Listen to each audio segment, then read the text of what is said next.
In the 2021 Labor landslide, the party took control of both houses of parliament. It meant what Labor wanted, Labor got. But when WA's new upper house is sworn in next month, that will come to an end.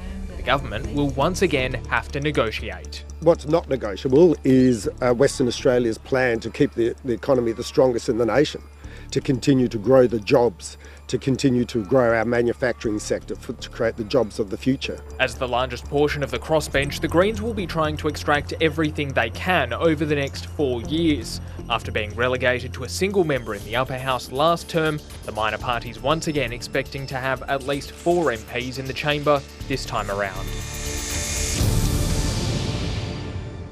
Greens leader Brad Pettitt, welcome to Stateline. Good to be with you. What will the Greens be demanding in exchange for supporting the government's legislation over the next 4 years? I'm not sure demanding is the right word. We'll be negotiating. That's the nature of the upper house. But certainly really trying to work with Labor to get a couple of key things. Much stronger action on climate and environmental protection.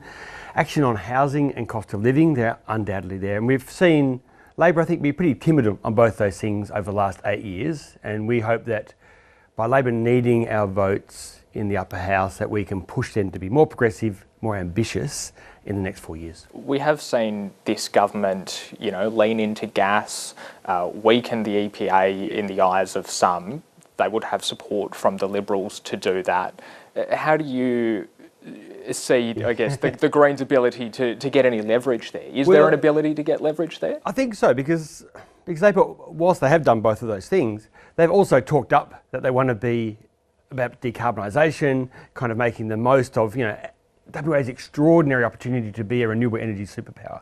But they haven't done those things. So we actually do see, we're the only state with emissions going up, the only state without a 2030 target. Would you be prepared to block pieces of legislation until the government set a target, for example? We certainly, I'd never want to go into that idea that we're here to block. I think what we're here to do is to say, actually, so we say to government, you want that renewable energy, let us help you do that. Now that will be some tough negotiations. Undoubtedly, there'll be some, there'll be some arm wrestles. And blocking is always an option of last resort.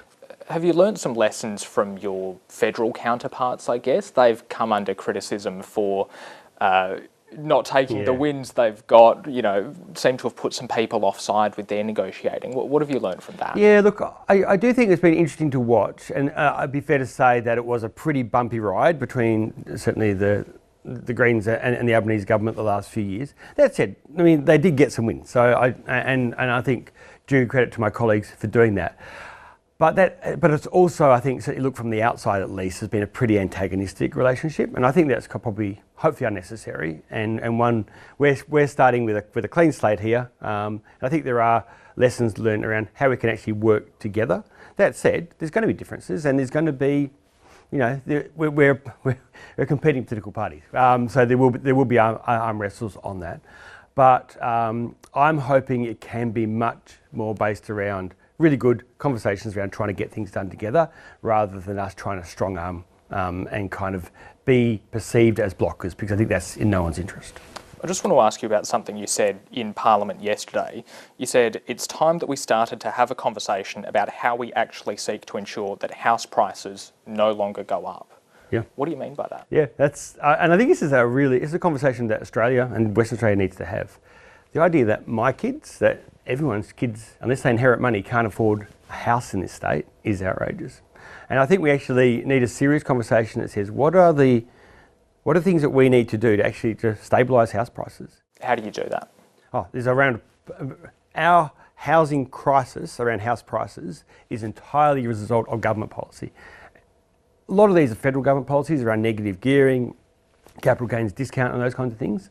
Some of those need to be wound back. And we certainly need to be having a really clear conversation around then also how can we be building and creating the kind of houses that we have that actually enable people to get into those houses. How do you control that at a state level though? So this is ultimately, a lot of these things are right, do sit at a federal level. But also at a state level, one of the things that we can do is to talk about, one, that we get the right kind of supply and the right kind of diverse housing stock. So my favourite one at a state level is that I'd really like to see us have a conversation about is WA builds the biggest houses in the world with some of the least people in them. And we wonder why we have a housing affordability crisis. So where's the state? The state can actually start to incentivise smaller, more diverse housing, closer to public transport, that actually makes that housing more affordable for more people. Greens leader Brad Pettitt, thank you very much for your time. Thank you.